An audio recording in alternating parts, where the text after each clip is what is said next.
Hi, everybody. Welcome, and thank you for taking the time today to develop your skills so that you can become a stronger fundraiser and raise more money for your organizations. Today, we're going to look at how to move through the process of getting the grant in a way that is systematic and well thought out so that you are making all the correct moves and really getting yourselves to the point where you have a system for doing that.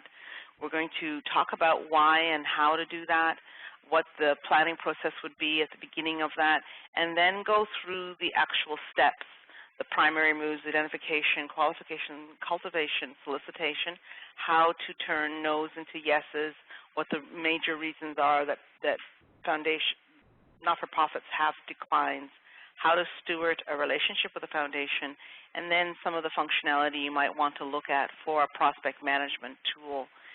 We have created a foundation grant probability calculator for you that we're hoping will help you prioritize your time and efforts as you do your foundation fundraising. So let's get started.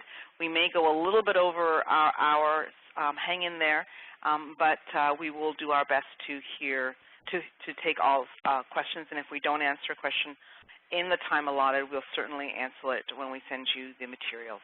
So a systematic approach to foundation fundraising. What is that? What do we mean when we say that?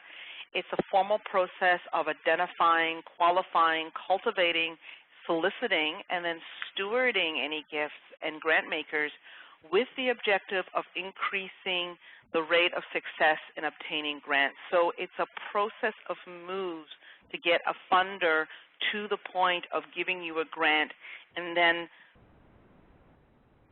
stewarding that grant and moving into yet another grant ask with that foundation. So it's strategic. It's something that you think through beforehand. It's something that you move through in a very clear step-by-step process. You are utilizing your knowledge of your organization, your knowledge of the foundation environment, your knowledge of the individual funders themselves to make decisions about what you're going to do in advance of doing that, looking for opportunities and taking advantage of them as they come up. It's really important that it's consistent, that you're doing similar moves or a similar process with every foundation, even though it's going to be individualized for them, so that you're testing and looking at each step and making sure that you understand how well you're doing at it as an organization and ways that you can improve it so that you can become more and more effective. In a way, you can, a metaphor that might work for a strategic approach to foundation fundraising is as though you were driving from New York to LA or Toronto to Vancouver, and you wouldn't just get in your car and wander around. You would want to have a map. You would want to understand how far, what the distance is. You would want to understand, is there any obstacles or things that you need to take into consideration on your journey. The whole process would be focused on reaching your destination. So this is really what a systematic approach to foundation fundraising is a map that you draw for yourself to reach the destination of increased funds. It's very specific to your organization, even though we're going to give you obviously a template and an outline of approach. We strongly suggest that you tailor it to your organization based on your organization's capacities, the resources that you have, the time, the values of your organization, and so forth. It's also very foundation-centered, so you are working with both sides of the relationship, the foundation partners that you're hoping to obtain, as well as your organization, and focused on both of them as you move forward. In terms of the foundation-centered approach, it needs to be focused not just on obtaining the grant, but also on building a relationship with the foundation so that over the years you become partners in solving the problem that you as both of you care about. You want to make sure that the solicitation is based on an understanding of who the foundation is, what their interests are, what it is that the kind of difference they want to see in the world that you're going to help them make, and that everything that you do with them is based on that knowledge. So there's a system that was developed a number of years ago called Moves Management, and it is often associated with major gifts fundraising. And foundations are major gifts. They may not be major gifts in the sense of individuals, but they tend to be fairly large donations that you're garnering for your organization.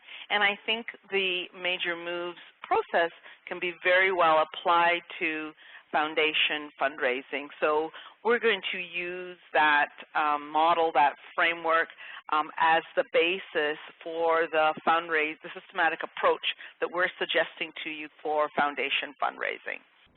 So why do it? Bottom line, it raises more money and builds stronger relationships, and this is ultimately what you want to do.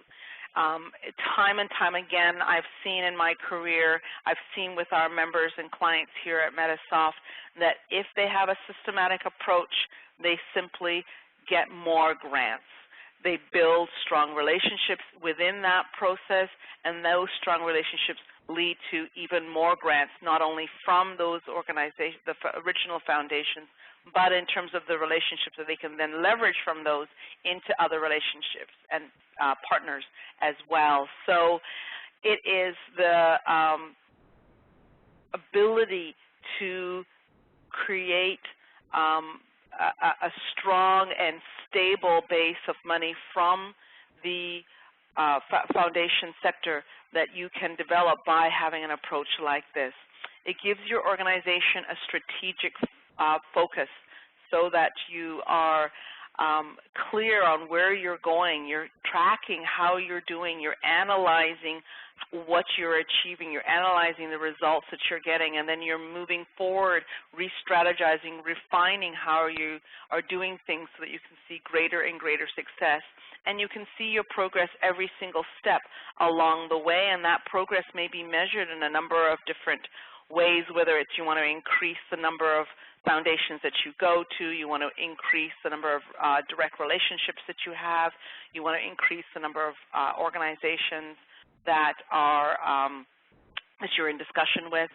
And it also allows you, because you're clearly scrutinizing your process and you're developing this greater knowledge of the foundations and giving them a greater knowledge of you, you are identifying opportunities that you would not have seen without that level of scrutiny. So you may be able to move ahead with a request in a way that you wouldn't be if you had not been going through this process that we're going to outline for you. So you have an opportunity for continual improvement through the feedback that you get, and also to be able to see where you're succeeding, what you're doing well, and be able to perpetuate that and build on it into the future for your strategies. It also helps you document all of the communication and the relationship between you and the foundation. So this is important in two ways. One is that personnel change very frequently, particularly fundraisers. Right now, the Fundraising Association Association of Fundraising Professionals says that fundraisers change change jobs about every 18 months. So to have all of the information about your relationship with the foundation becomes very important so that the knowledge stays within the organization. Secondly, sometimes the relationship between a foundation and not-for-profit organization can be very focused on the individual within the not-for-profit organization. But if you're clearly documenting all of the communication that you have with the foundation, you're clearly documenting all the aspects of your relationship with that foundation, then the relationship becomes much more institutional and can be carried from through personnel changes and through time in terms of changes of within the organization. The other reason to take a systematic approach is because it makes you more effective and efficient. Efficient, particularly in the sense, I think, to mention here is that many people think that keeping track of what's happening writing it down, analyzing, and so on is very time-consuming. And I want to really encourage you to do it and realize that, in fact, by taking the time, you actually become more efficient. You're not wasting time on prospects that are not worth your time. You're not wasting time duplicating actions. You're not wasting time trying to figure out how something is working. Because you are documenting it all the way along, you actually become much more efficient. And also effective, as we talked about before, because you are analyzing what's happening all the way along the line and able to be flexible and make changes as you see opportunities and as you see how well something is working for your organization.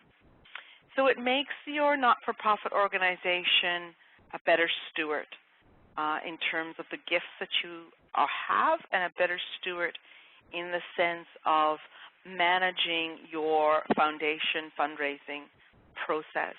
It also improves your accountability not only to outside, but also your accountability within the organization. The fundraisers have to be accountable for what it is that they're doing, where they're spending their time, how effective and efficient they are. It gives the board a sense of a clear understanding of what is happening in the fundraising area, enables you to report, enables you to bring them into the process, and have them feel confident that the organization is doing all it should and can do to raise the money that it needs. So overall, on all levels, it strengthens the organization. Fundraising really is a whole organization process, and if you have that well documented, if you have that well outlined, everybody within the organization knows what their part is to play. Everybody knows what it is that they need to do to help the organization raise the funds it needs. This ensures the sustainability of the organization and has many other benefits that play out within your programs. So there are some major steps within the moves of foundation fundraising, and we've just outlined them for you here and given you basically the map to go through the process. So the first step is identifying. And what I mean by that here is that you are finding the foundations, the funders, that are most likely to give to your organization. In sales terms, this would be creating a preliminary list of prospects. And we're going to use a lot of sales terms today because this type of pipeline, you could call what we're looking at here a pipeline, a sales pipeline, and it's very much the same. I think you probably all realize that fundraising and sales share a lot of skills in common, and we as fundraisers can learn a lot from the sales process and bring it into our process, adapt it, of course, to fit best, but there's a lot of great skills that we can take from one to the other.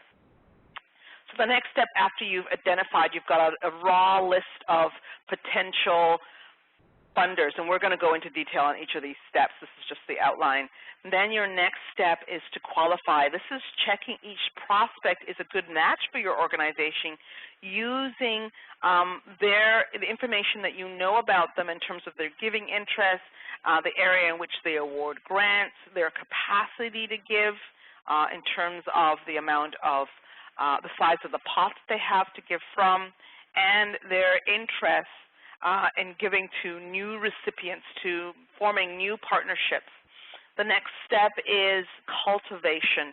Here you are going to try and mitigate the very strange beast of foundation fundraising, the aspect of it that's strange, I should say.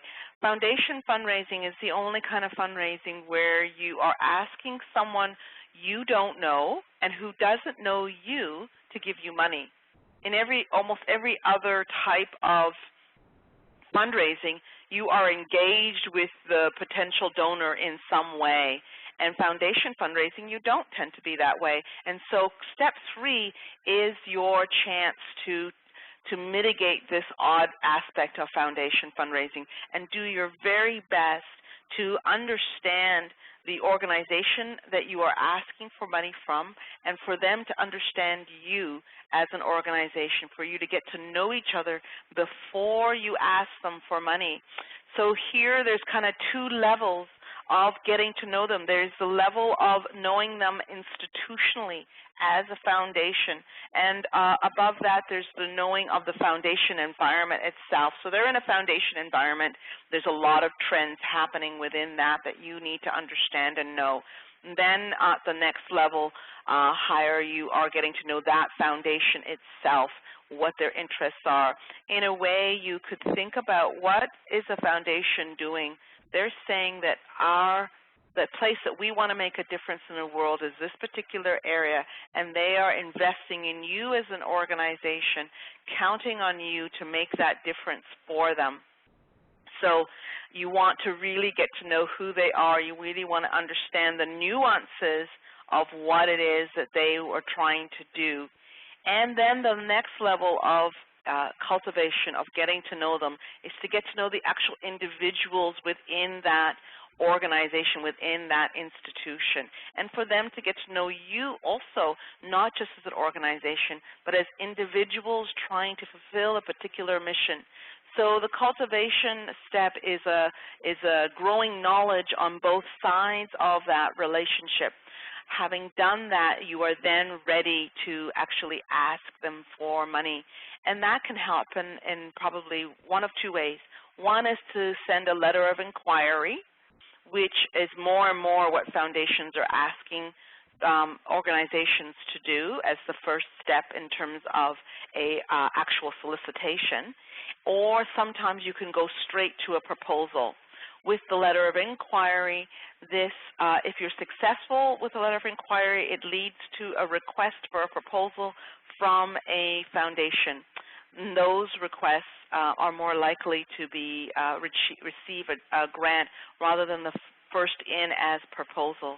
If you do not, after sending a proposal, whether it's unsolicited or requested, you have a decline, then you would return to step number one and check whether this foundation should be staying on your list of prospects, and then moving through the whole process with them again with greater knowledge, having gone through the process with them in the past.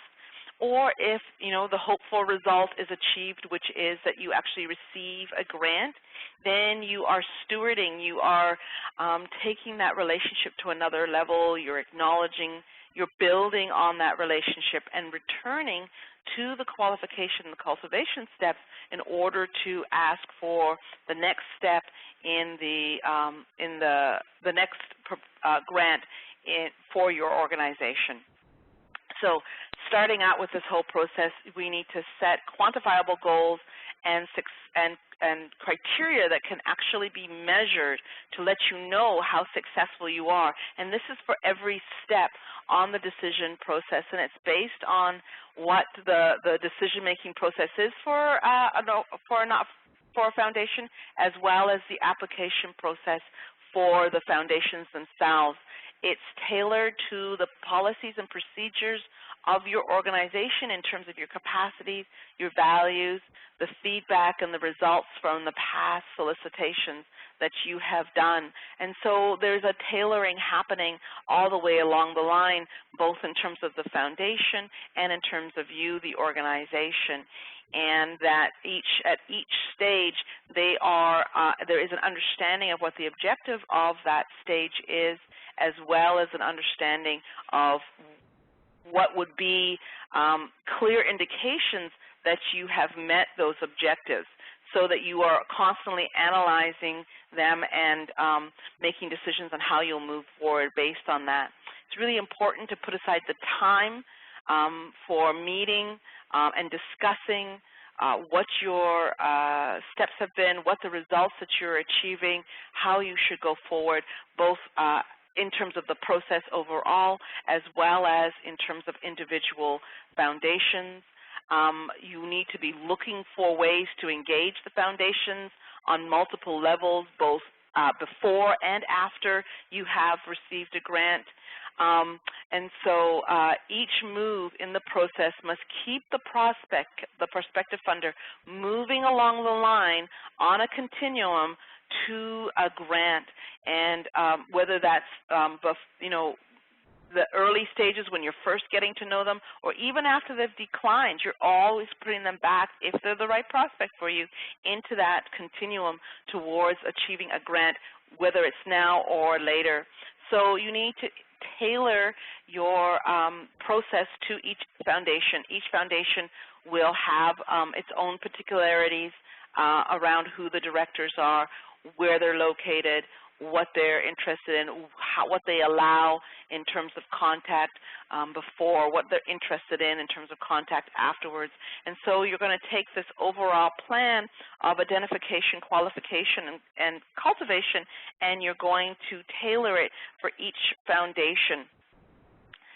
You're going to then look at ways that you can increase the level of engagement that you have with them and that they have with you, so that their knowledge of your organization will increase over time, and your knowledge and understanding of them will increase over time in terms of their needs, the interests that they have, and the factors that are most important to them when they're making a decision of who they will grant the monies to. You want to make sure that you're uncovering any objections that might preclude you from getting a grant. For example, if you discover that the foundation just simply doesn't give to not-for-profits in your geographic area, this is something that you'd want to know up front, and you'd want to understand what is it that you could do to open that door to help mitigate that particular objection, to solve it in some way. Perhaps it's their understanding of what it is that the community needs, and you need to be able to emphasize that. You need to emphasize that in your application and see if you can change their concern about your geographic area. Or maybe it's that you need to position your grant as a national having national impact, so that you can then simply do a workaround the geographic concern. Whatever it is, this is just one example of a particular objection that a foundation may have that you really want to be aware of up front, so that you can address it in your application.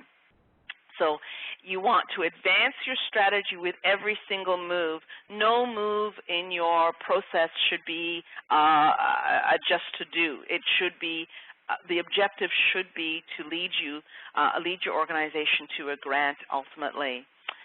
It should lead to solicitations that result in a grant. So every time you record a move in your contact management tool or on your spreadsheet or however you're keeping track, you want to write who contacted the foundation and who was contacted and by whom.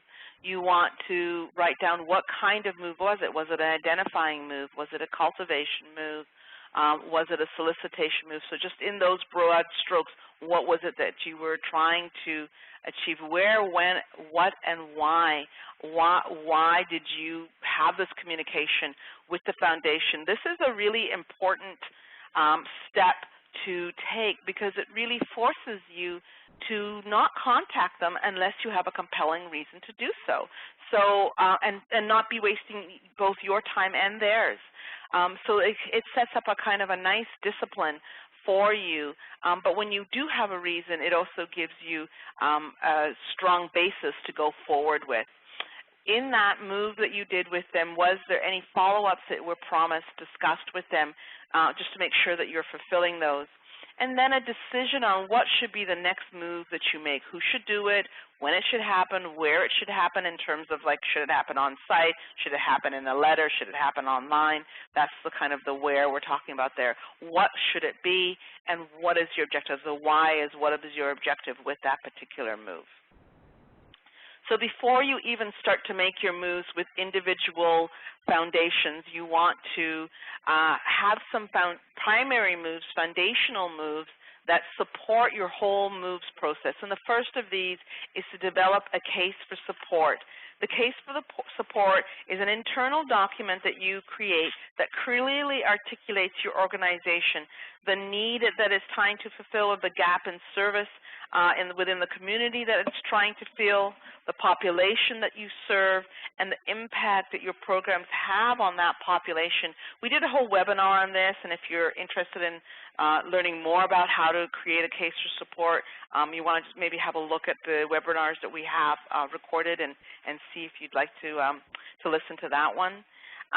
It's a combination of what is a branding process in marketing is what the case for support is for foundation or for fundraising in general. It supports not only foundation fundraising, but individual fundraising, government, corporate, any kind of asset you have out there is going to be created through your case for support process. It really is the sine qua non of fundraising, sine qua non being Latin for without this, nothing. And I see so many clients go forward with their fundraising, kind of building it in the air without the basis of a case for support, and it really undermines their efforts. So I just want to really strongly, strongly encourage you to take your organization through a case for support process. The next primer move, the underlying moves that you're going to have that basically you build your whole process on, is to position yourself favorably in the community and within your sector, so that even before the foundation gets an application, even before you are communicating with them, they might run across your name in other people's writing. They may run across your name within the community because the work that you're doing is known and well thought of. You want to understand why your current donors and foundations are giving to you. So this helps you go forward with an understanding of what is most appealing about your organization and its programs, and help you position yourself with future funders. You also want to locate your current foundation partners in the process. Where are they? Have they given you a grant and now you should be cultivating them for the next one, or identifying other programs that you could ask them for? So before you start going out and looking at new prospects, you want to be moving your current foundation partners through the foundation moves process. The next step is to do an analysis of foundation interests and grant trends. So this step is to really just put aside your own request for a gift and look at the foundation environment in general and see what it is that foundations are currently interested in giving in. For example, currently foundations tend to have a red flag around the area of advocacy. They're concerned about any potential political hot potatoes that may come up if they're giving to an organization whose major programs are about advocating politically, particularly for a certain population. And so advocacy right now within foundation fundraising is a red flag that they're steering away from. So these kinds of knowledge of what's happening with foundations in general is important for you to have. The next level of interest that you want to analyze is within your own sector. Is the foundation, what are foundations giving to in your area of your mission? For example, let's say that you're a food bank and you want to see, are foundations right now who give to food banks, are they most interested in perhaps giving to food banks who have ancillary programs to help the people that they are serving get jobs? So they might be interested in giving to employment programs that are tied to a food bank. Maybe they're mostly interested in giving to the acquiring of the actual food stuffs themselves. Maybe they're interested in, greater distribution. So what is it within your sector, within your area, that foundations are interested in right now?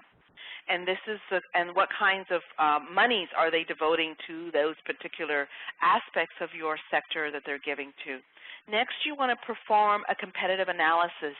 So I know the word competitive can sometimes be a little uncomfortable for people like us in the not-for-profit sector, but it's very important to realize that everybody is going after, it's a very big pot, billions of dollars, but it is a particular pot, and you need to recognize that there's a number of very worthy organizations all trying to raise money from this, large, but still a limited group of foundations.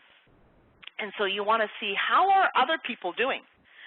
Who are they raising money from within your own sector? Let's say you're a youth organization. What kinds of grants are other youth organizations getting? For what kind of programs? You want to benchmark in terms of the amounts that they are getting in the various types of grants that you're seeing, because you may find that maybe in your requests you're leaving money on the table and you need to be asking for bigger donations. And you want to correlate what size of donations they are vis-a-vis what kinds of programs that they are giving to. So a competitive analysis both in your own area geographically, as well as for your sector overall at a state or province level or at a national level as well. You also want to leverage your current relationships with all of your various types of stakeholders and make them more dynamic. By that, what we mean is the relationship that you have with someone. Let's say that they're a donor. You want to see, well, can that relationship actually move and shift? Can they be both a donor for us as well as an advocate for us in terms of going to a foundation? Can they be somebody that helps us, present the impact or the value of our organization? What other ways can we be in relationship with this individual or with this organization? And you want to look at different moves that help you do that. Here's an example from using social media. Maybe you want to go on and friend all of your donors on your Facebook page so that they are starting to have that kind of relationship with you as well. Anything that you can do to kind of break the box open will allow you to leverage those relationships into other kinds of gifts and other opportunities. Having gone through this primary moves process, you want to then prioritize your programs to see which are the best ones for seeking foundation funding for. Not all programs, as I said earlier, I mentioned the example of you may have an advocacy program within your organization. Right now, that's probably not best to go to foundations for that. Maybe you want to focus on some of your other programs, direct service to your population and so forth. So you want to just look at all of your programs and say, hey, where's my best opportunity? And as a professor of mine used to say, put your spoon where the soup is. Go after the best foundations with the programs that are most likely to be funded. So the first step is to identify the best prospects for your efforts. Who is it that you should focus on in terms of funders? And this is also a weeding out of those who are less likely to give you funds, and this just saves you, hours of time and wasted effort, as well as frustration and going to somebody who, really isn't a good match for you in terms of a funder. How you go about that, whether you're using research staff, you're doing it yourself, or you're utilizing volunteers. This stage is a fairly labor-intensive part of the process.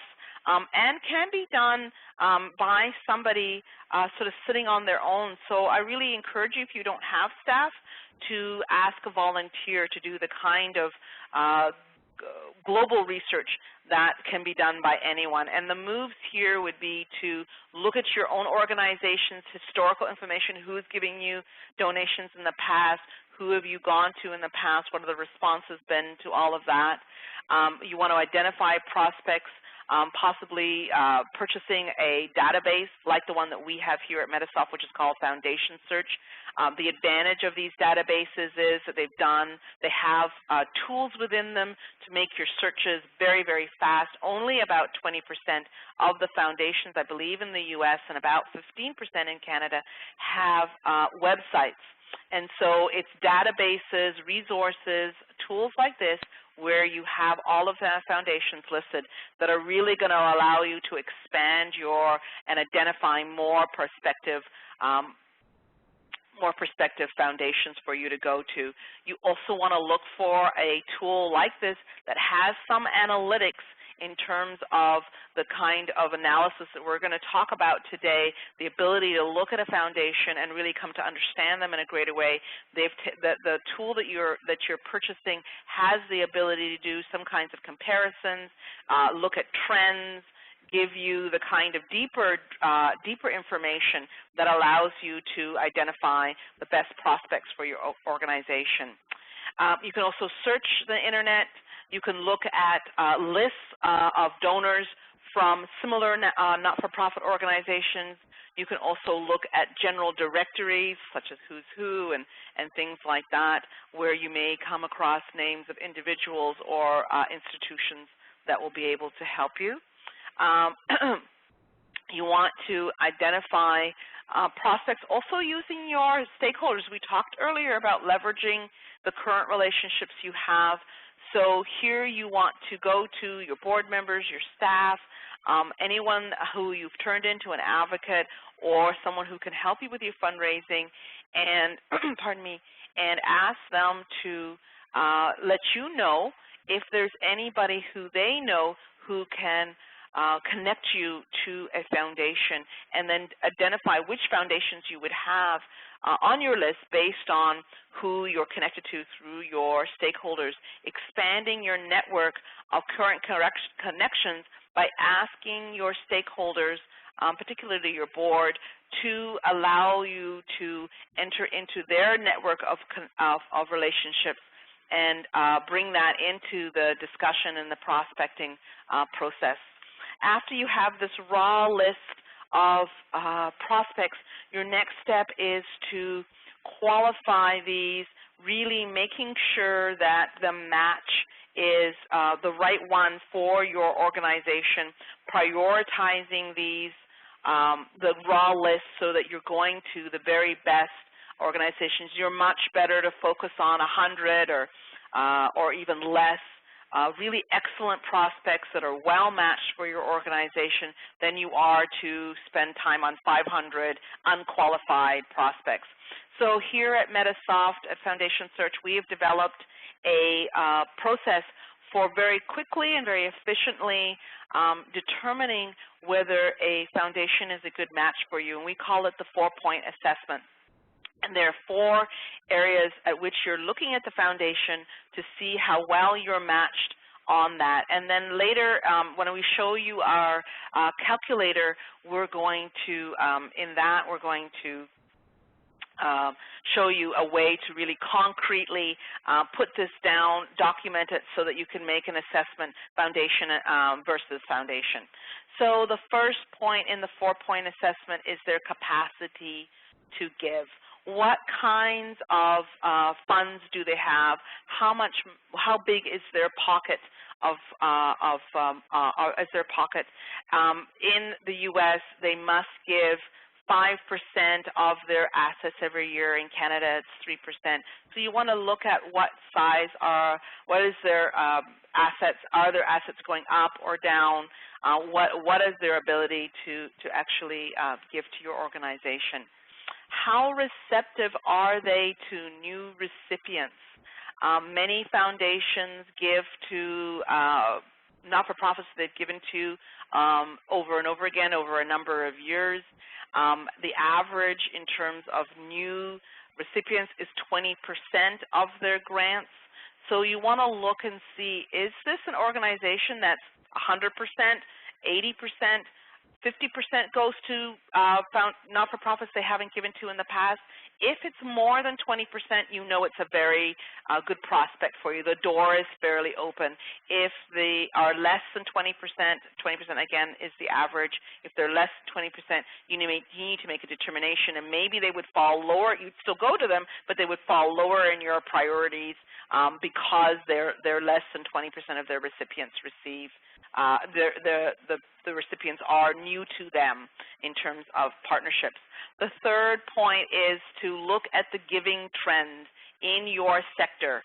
So let's say that you are a shelter for domestic animals, and you are just looking to see, have they given money to shelters in the past? Is their giving to shelters going up? Is it staying flat, or is it decreasing? And again, this is to help you prioritize where they would fit in your list of potential funders. And then the fourth is geography. Do they actually give to not-for-profits in your area? Or that could be your actual city or county. It could be on the level of your state or your province. And just a little bit of a caution on the geography one. Yes, foundations tend to knock off requests just based on geography. A lot of rejection letters that people get will just say, we simply don't give to your area. But also don't look at the other, and this is true of all these points actually, measure them against each other. You may find that the foundation hasn't given to your area before, they haven't given to your state or province in the past, but it may be because they've never received a proper request. Maybe they have the funds, they do in fact give very strongly in your area, so you would take a chance on them, maybe moving them to a medium level or near the bottom of your priorities, because you see that they haven't necessarily given to your area in the past. So from here, this 4-point assessment, you then prioritize. You take the raw list that you have of foundations. You've deleted some because they simply are not hitting enough of those points. You take the ones that you do have remaining, and you say, who are our best group? Who are we most likely to go to? And you correlate that with your programs and include the amount of money. So when you are looking at the capacity to give, the first of the 4 assessments, look at the averages of the gifts that they give for the kind of program that you will be applying for or to your sector, so that you can include that look at what kind of ask you would have to that particular organization. So now that you have your best prospect list, you're going to focus here. You're going to put all your time and effort into cultivating. Cultivation is the deepening of your knowledge of the foundation before you ask for the money. It's really important to move the relationship along further before you actually ask somebody for money. As we talked about earlier, this is something that is the sort of the odd nature of foundation fundraising, is asking somebody for money who you don't know and who doesn't know you. And even though they say their giving interest is something in particular you've discovered in your qualification process, the cultivation step allows you to really see the nuances of that giving interest, which can be very different foundation to foundation, even though they say this is the area, they both share that as a giving interest area. And so cultivation step really helps you to get to know the organization fully so that you can better align your applications to fit within who they are. You want to include in this cultivation process, you want to, and the knowledge that you have of the organization, you want to understand their decision-making process, the people who are making the decisions, and what factors they consider in their decisions in terms of who they award the grant to. You want to create a customized move plan for every foundation based on who they are, who you know within them, what connections you have, where they are, all of the aspects in the identification process and the qualification process are going to be the determining factors in terms of how you will cultivate them, and you're going to continually review this and evaluate each move in the cultivation process. One of the first communications you want to have with the foundation is to call them and confirm the information that you have gathered in your identification and your qualification process, which you've mostly done on your own or through people who know something about the foundation. That's been mostly a research aspect of your process. Now you're moving into personal contact and getting to know them on that level. You're going to identify individuals in the foundation, whether it's the directors, the gift officers, or any other staff that you can get to know personally so that you can cut through to what it is that is going to be the deciding factors in what they give you. So try your best to have multiple levels of contact with the foundation. Tie that to the individuals within your own organization who are going to have that contact, and you want to engage and involve the foundation as much as possible with your organization, again, before you ask them for any funds. So one of the ways you can do that is to actually invite them into a kind of an engagement on a personal level, tours of the facilities, your facilities, inviting them to events, any major announcements that you may have. Make it something compelling and interesting and intriguing that will help them get to know you. You may also want to be starting to cultivate the organization through interactions from your stakeholders before the request. So maybe it's talking to your board members, having that, looking at the list of the best prospects you have, having each board member take 2, 3, 5, and work very specifically on making contact with the directors within those foundations, on finding ways to have a social interaction with that foundation, again, whether it's the directors, the gift officers, or other staff. Before you make your initial request, as much interaction as you can have between yourself and the foundation, the stronger your solicitation will be when you get to this stage. So the solicitation, as I mentioned earlier, is really two things. It's either a letter of inquiry. This is when you actually are going to be doing the ask, or it's a proposal.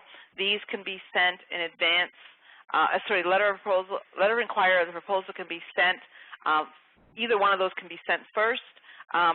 We just have a bit of an outline here for you that we share with our members on what the best way to go about writing up those solicitations. So you want to start by writing a basic letter of inquiry or proposal for each of the programs that you've decided from your earlier stages in this was in your primary moves, where you identified the best programs and prioritize the best programs for you to seek funds from. And then you're going to write a basic outline for those. And then you're going to customize each of those letters of proposal, all those letters of inquiry, all those proposals specifically for each foundation based on your determination of their giving interest, the amount that they would ask. You want to confirm what format they want it to receive it in. And I would even make a checklist that you can then tick off before you send in your application of all the things that they require in there. I think the rest of this is pretty self-explanatory. I'm just going to move along because we're running short of time. Do not rely on spell check or any of that. Make sure that the letter is looked at by somebody who hasn't read it all the way along, and make sure that you're fulfilling all the requirements that they have. So in the solicitation process, once you've submitted your proposal, your letter of inquiry, 3 possible reactions. You get no response at all. And what I suggest here is that if you don't receive a response within 3 months, that you write or call the foundation and ask about the status of your application. If you're turned down, we'll talk about more about how to turn your declines into yeses, but generally what you want to hear, again, you want to inquire about why your application was turned down, determine and improve your application, and then resubmit it. And then if you are actually asked to submit a full proposal, send it in as soon as possible. If that's declined, you take it right back and work it through again until you're ready for another submission. And if you do receive a grant, then you're into the stages of stewarding the grant. So no to yes.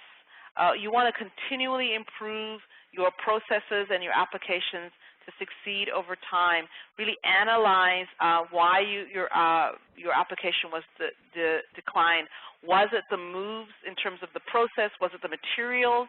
Was it the program? Maybe the program was not best suited to a foundation ask. You want to move as quickly as possible through this process of resubmission. Do your analysis within 2 weeks of receiving a decline so that you can respond with a revised material as early as possible, depending on what the foundation is willing to accept. With the feedback that you're asking for from the foundation of why you were declined, you want to ask why you were not awarded a grant.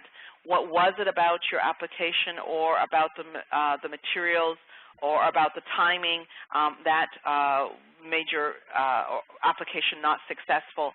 And then you want to ask about the applications that were successful. What was it about those requests? Why have the foundation chosen to partner with those particular not-for-profit organizations? And then lastly, you want to ask the foundation the impression it has of your organization.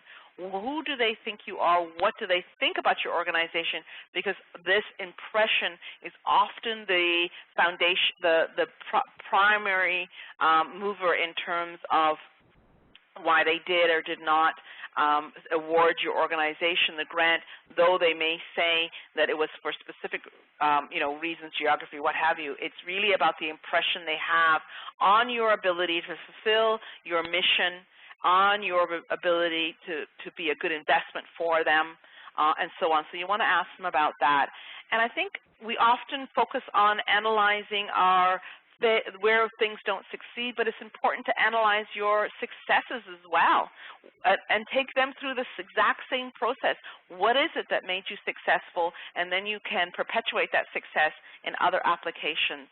I'm just going to put down here, just because we're running short on time, I'm just going to put down a list here of the main reasons why we hear of clients being declined. Poor fit, and every single one of these major reasons why organizations' applications are declined, we've addressed all of this in the process that we've given you. And I will send you sort of the details of what I was going to say about this particular in the materials we send you. I'll give you a little bit more detail on that. I just want to move along into the rest of this webinar so that we can make sure that we're at least covering everything. And I think that's a nice one just to send you a clear list on.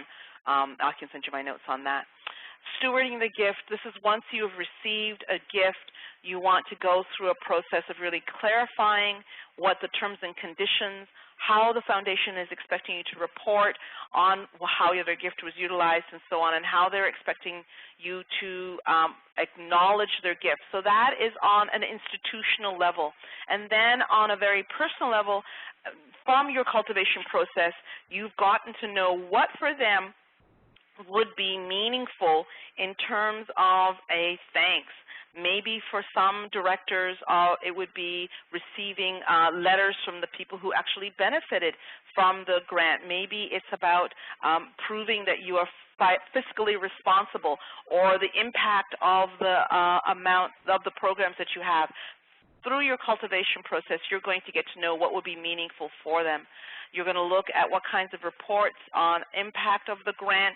So this is not just the impact of the programs that you have, but the impact of the grant on your organization. You're going to report on that as well. And then you're going to return to the cultivation step, deepening your understanding of the foundation now that you're partners and moving them towards another grant. So the prospect management tool, again, I'm just going to lay down all of what we want to talk about here. These are some of the criteria that we think are generally important. This is some of the functionality that you might want to look for in a prospect management tool. So it's got to support your process and automate it to some degree to make you more efficient. It will help you keep your critical steps in mind and in front of you using dashboards, reminders, or alerts that it sends you. It'll track and manage your activities with the foundation so that you're really staying on top of where you are, and manage and record all the information that you need about the foundation.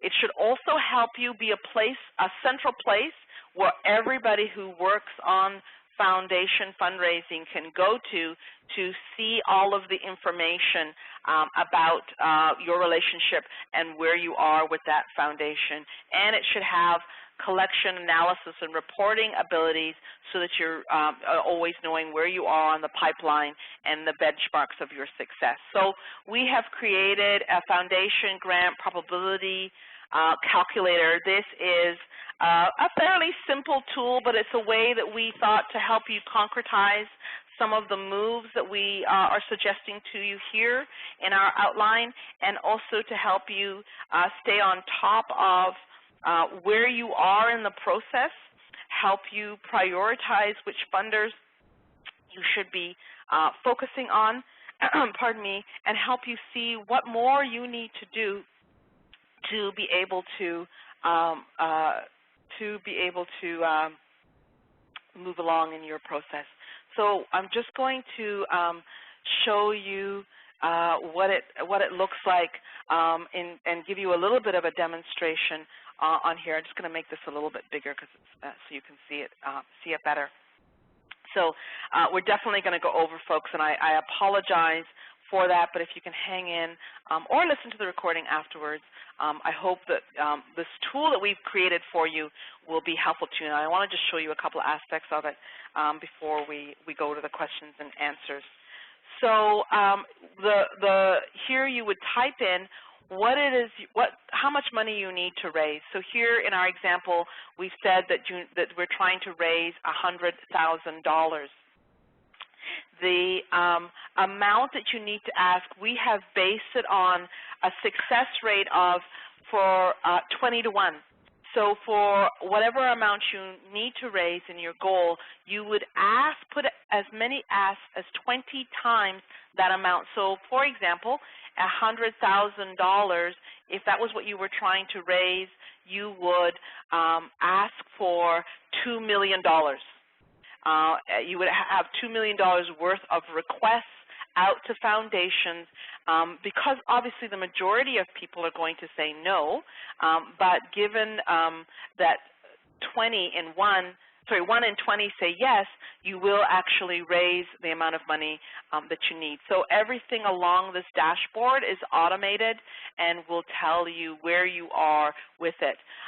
The ask amount is something that you type in for each foundation as you identify who it is, and then that will calculate the total. When you reach the right amount, based on this 20 to 1 ratio that we're suggesting as a starting point for you, this red box would go green, and you would see that you're on track.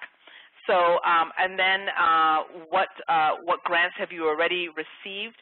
We have given you for each foundation, you can record where you are, what move you are on with that foundation. If it's a yes, the amount that you actually were awarded, that would then fulfill the total actual grants awarded. This area also will fulfill the percentage of probability of funding for you. So if you were at the identification stage, we're saying 1 in 100 that you identify will get to the level that of giving you a grant. A yes is at 100%, as you can see. So as you get to know your own history, as you get to understand your organization, you can go in and make changes to this. This is totally based on this 1 to 20 basis that we're suggesting to you as a starting point if you don't have any historical data, and this is what we base this on. But if you change any of these numbers here in terms of, as you get to know what your probabilities are, the whole calculator that we've created for you here will change. So that's the aspect of the calculator that helps you stay on track in terms of where you are and how much more you need to be doing to raise the money. If everything here is green, then you know you're on track. Anytime you see a yellow or a red, you know that this is the area that you need to work through. So then at each of the steps that we gave you, each of the moves that we gave you in the major moves that we gave you in the two areas of identification and qualification, we've given you a chance to be able to make a fairly subjective decision about how good of a prospect this particular foundation is. So here in our first example, we're looking at, do they give to similar organizations? And you're saying, yeah, this foundation gives to lots, it gives to some, or it gives to no not-for-profits that are similar. Do you have anybody that connects you? None, some, or lots of connections to the foundation. What is, and this is the 4-point assessment. What is the value of the gifts that they're giving to your sector? This is point number 1 in terms of capacity. And the number of grants that they give. Again, you are given a drop-down menu that allows you to choose on every single one of these points. What is the receptivity to new grantees? Again, I mentioned that 20%. How many new recipients are they actually giving to? If it's more than 20%, you'd say very receptive. If it's less than, you'd say, not very receptive at all. You also in this one want to look at some of their statements in their guidelines. If they say we don't take unsolicited applications, you may want to, even though the percentage is fairly decent, you may want to say, oh, move it down to a somewhat rather than a very. And then how many recipients? Are they giving large grants to a very small group, or are they giving to a lot of different organizations? And you want to just take that into account. Again, what is the funding to your sector? Is it increasing, decreasing, or staying flat? And do they give to your area? The calculator will then score each of these points, giving out of 1 for each of them, and then you can look just based on the 4-point assessment where they scored. This example that I just did, they scored a 3.5 out of the 4-point assessment. And then you can look at the whole assessment, all 6 points, the 4-point assessment plus the connections, and do they give to similar, and have a assessment, a score based on that. So this is out of 6. So if there are 5 out of 6, they're a very good prospect for you. This is a foundation that you definitely want to put in your top prospects. If there are 1.5 or a 1.25 or a 0.5, you may never get past the identification stage. You may never actually spend any time cultivating this particular foundation because you can see that it's not a particularly good match for you. So this is what this calculator is, we're hoping will help you with. It's a simple tool that we've created here, but it does concretize the process that we've given to you, and we hope will help you make some decisions. You do need to have Windows 2. We'll send you what Windows you need which Excel you need to have in order for this to work, and in all its functionality. Just so you know, the darker the green, the better the prospect is for you, and the deeper the red, the less good it is for you. So you would have your list of prospective foundations, and you would focus on all the green ones, maybe secondarily going to some of the beige or that colored. So we hope that this will help you. move forward with the moves process that we've outlined for you today. And we want to just open it up now to any questions that you may have in this session. I'm just going to take a minute here to have a drink of water after talking nonstop for an hour. Thank you, Shadi. Great. We do have a couple of questions here, and feel free to put more questions in the Q&A box, and we will answer them as we can. All right, go ahead. Okay, so the first question is, in Wisconsin, we have a publication that lists all the foundations in the state. It will also list their interests. What is the best way of identifying foundation on a national level?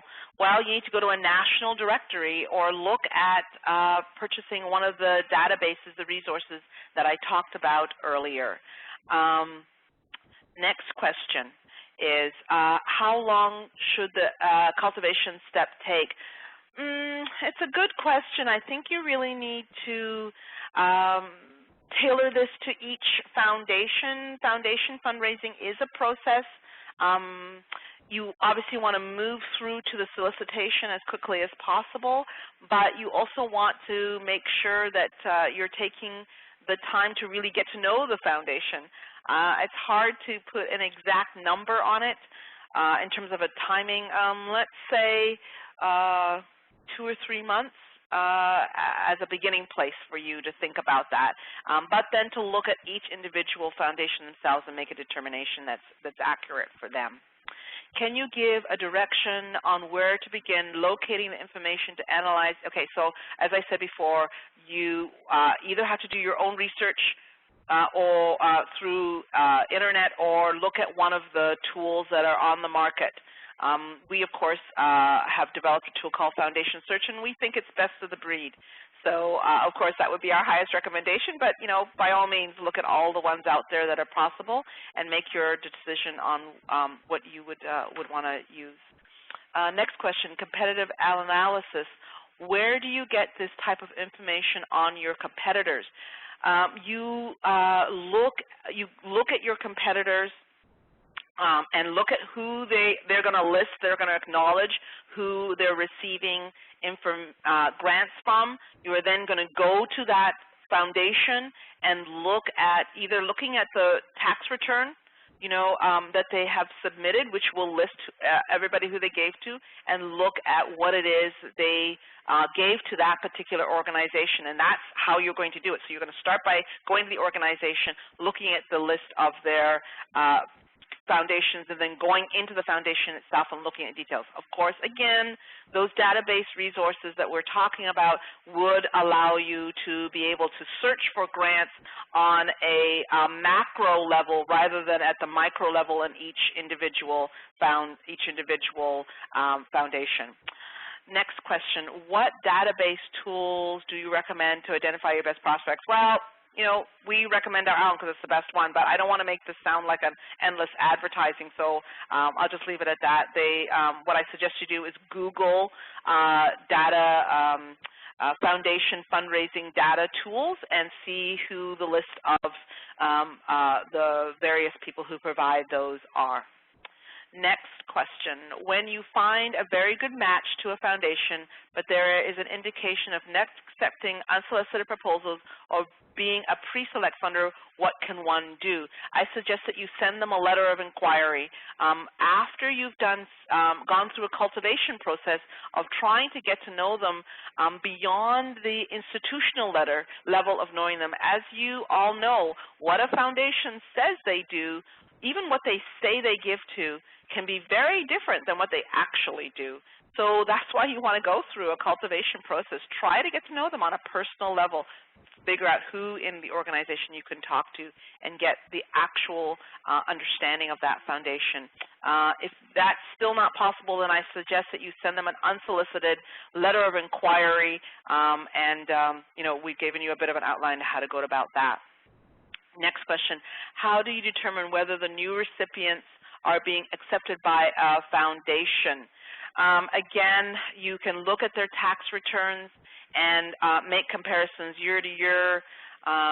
or use one of these. I'm sorry to keep saying using one of these data research tools as though that's the panacea on everything, but they are there. It exists to be able to bring the information into one place for you. That's why, that's what it is they do for you.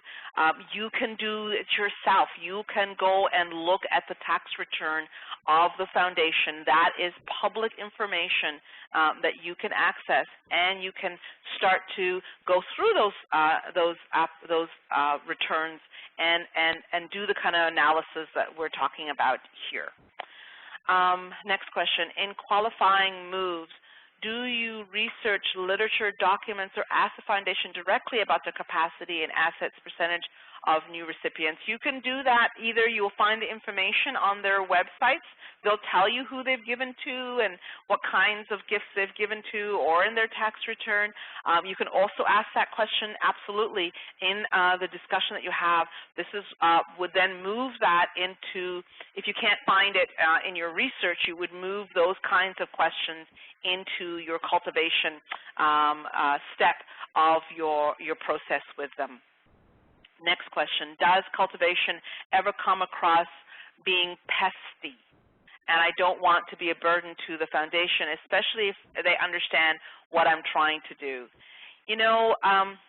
Not-for-profit organizations tend to be shy, and most people are fairly uncomfortable with foundation fundraising, especially smaller organizations where people are juggling a lot of hats. What I find is the chances of you being pesty are less than you think, because if you've done your identification, if you have made sure that this is a good match for you, if you have made sure that there is alignment between what you do and the foundation's interests, then your pestiness will be greatly reduced. So, really go through that identification, that qualification process, and then you'll be working with people who do want to be cultivated by you. And they will simply put up barriers. If they don't want to talk to you, they won't answer their phone. I suggest going forward with your cultivation to your best ability, based on a clear understanding of them, and based on a wanting to develop a relationship. And I think you don't have to worry about the pesty element, given those basis of your cultivation. Next, what are the best sources for assessing and okay, so we've covered that. Next, is it okay to contact a foundation if they say they don't have resources to respond to all applicants?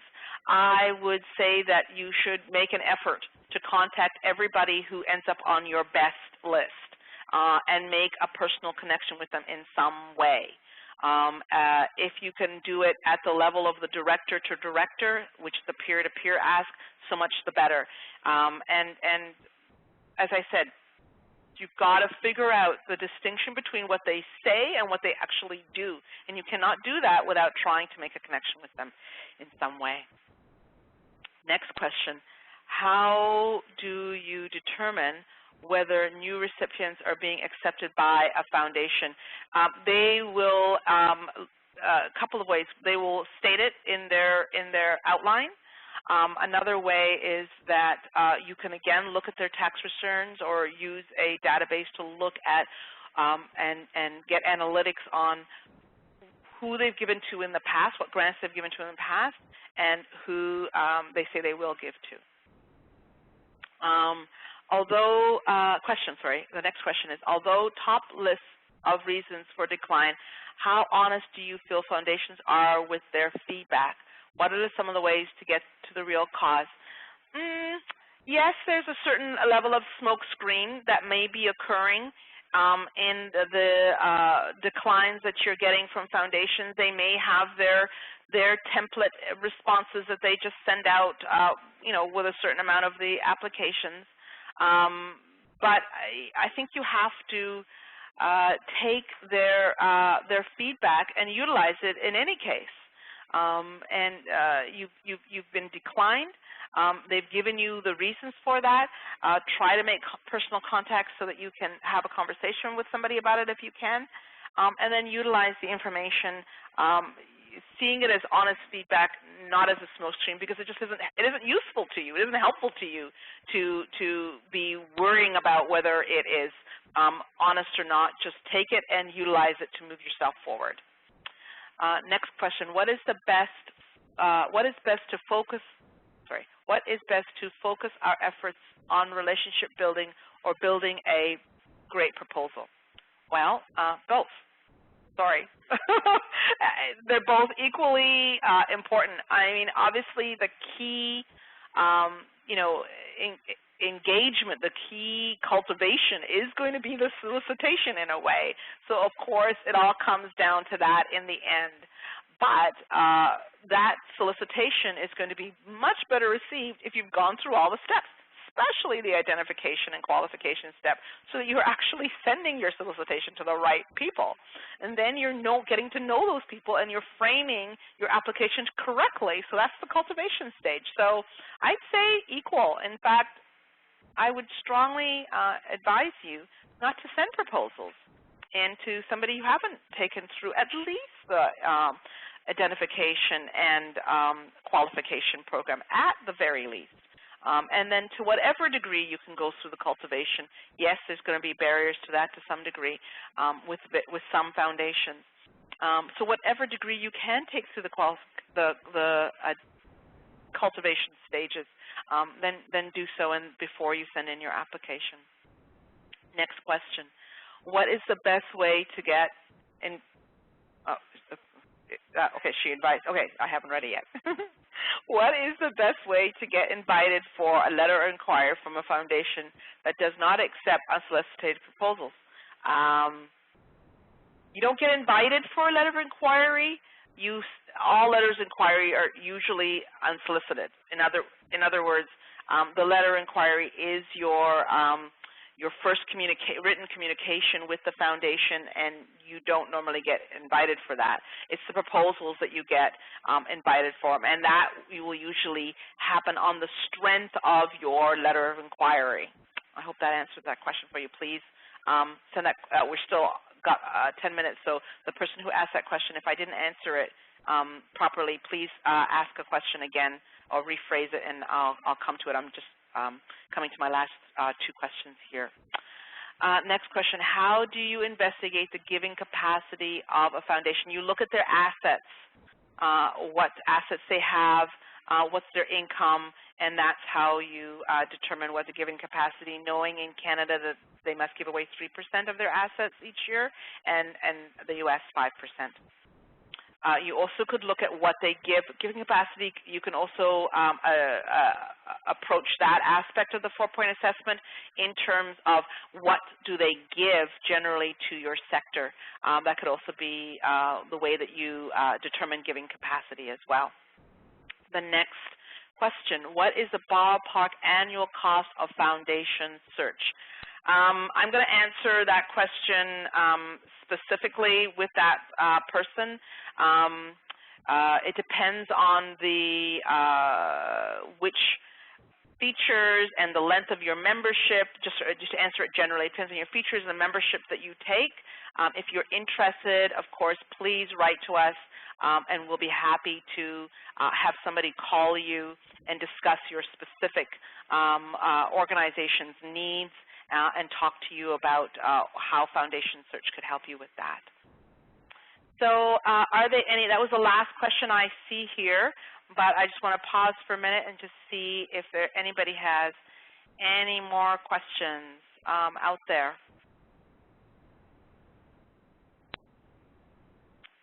Okay. All right, we'll end it there then. All right, thank you, Shadi, for the wonderful information that you have shared today. So at this moment, it's the conclusion of the webinar, so you will be directed to a post-webinar survey. If you would fill out the survey and let us know what your feedback is, we would be really happy to know as well.